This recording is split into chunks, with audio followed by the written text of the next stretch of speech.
So, the Volkswagen T-Cross has been a popular car rivaling the Ford Puma, Vauxhall Mocha and Kia Stonic.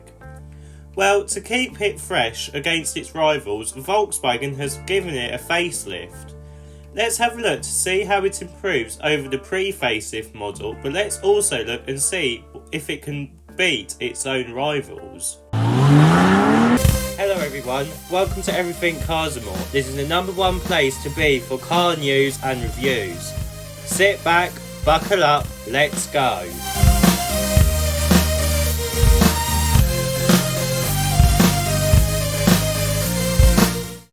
So, let's start with the design then.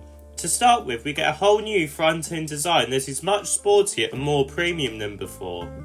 This is going to be the theme throughout the car, so keep watching.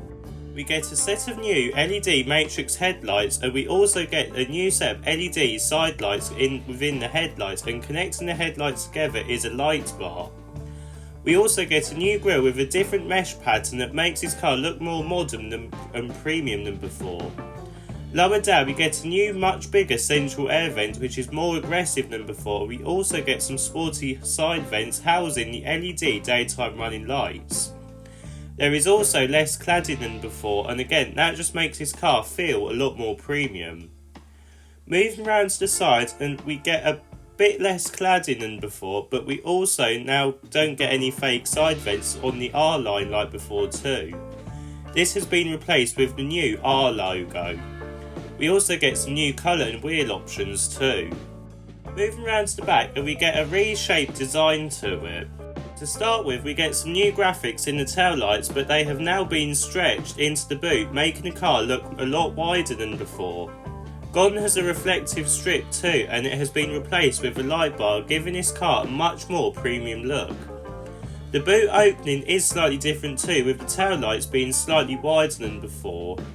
The bumper is also different, with it having less cladding and more body colour, again making this car have a more premium look. We also get some fake air vents too, which I quite like. Let's have a look at the engine options that you can have with the new Volkswagen T-Cross. So, the engine options in the T-Cross are very easy to understand.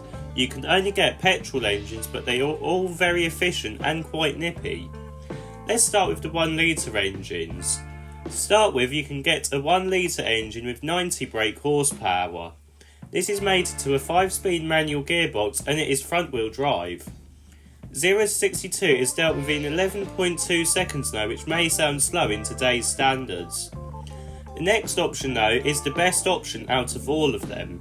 This is again a 1 litre engine, but this time it has 110 brake horsepower.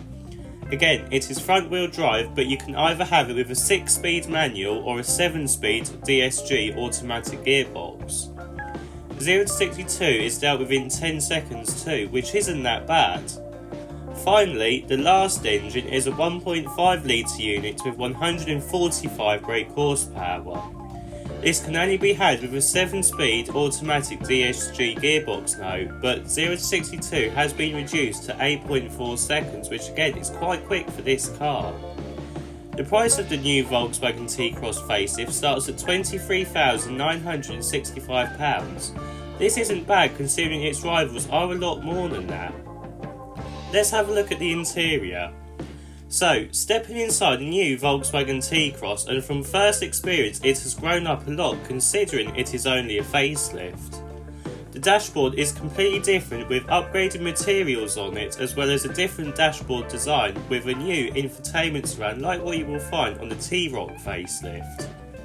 It is running the older software now, but it does work better than the ones you will find in the Golf and pre-facelift ID3 for example. The centre console is the same as before, but again the materials are much better than before. We also get the same steering wheel, but it has the new, bigger logo in it, and it somehow feels more premium. Whether they have changed the materials on it, we don't know yet. The seats are also the same, but again they have newer premium materials on it. Overall, it feels like a much more expensive car, and if anything, feels much better on the interior than what you would find on the Polo, or which it's based. Let's have a look at the rear seats. So getting into the rear seats, and with me being 6 foot, I do get a decent amount of legroom and headroom. You can also fit 3 people in the back too, although it will be a bit of a squeeze. It's easier for older people to get in too, as the rear seat bench is a lot higher than any other hatchback. Overall then, it is pretty good. Let's have a look and see what the boot space is like. So, opening the boot to the Volkswagen T-Cross, and you are welcomed with 385 litres of boot space, but that is with the false floor in place. If you lower the false floor or remove it, then you will get 455 litres, which is pretty decent for this size of car. If you want more space, then you can fold the seats down 40-60 split, then you get 1281 litres. Really then, a usable space and better than some cars it rivals. I'm looking at you, Vauxhall Mocha. So in summary then, what do I think of the new Volkswagen T-Cross facelift? Well, it feels more than a facelift to me. With newer and more premium materials, it easily moves the T-Cross above its rivals, with it feeling much more premium than before. It also looks much more modern too, and with it being very practical, it is almost the ultimate small crossover for everyone that ticks all the boxes.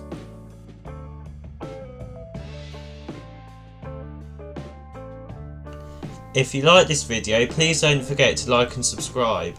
See you in the next video.